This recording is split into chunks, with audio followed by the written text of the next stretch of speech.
প্রবেশ পথ, আর ওপাশ দিয়ে হচ্ছে মন্দিরের এক্সিট পয়েন্ট। তো পৌঁছে গেছি মন্দিরের উপরে। এই হচ্ছে মন্দিরের চূড়া।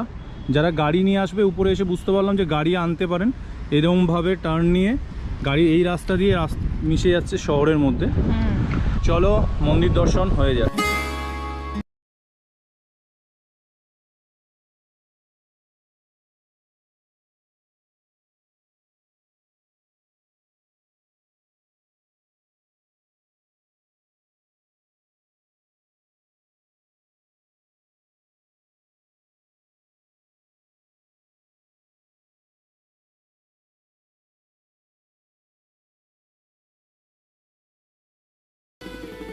মন্দিরটাকে কেন্দ্র করে নিচ দিয়ে তোমরা বেরোতে পারো, তারপরে গাড়ি তোমরা উপরেও নিয়ে আসতে পারো। তো এই খুব সুন্দর ব্যবস্থা ছিমছাম। এটা হচ্ছে পরিধাম দ্বার, ঠিক আছে।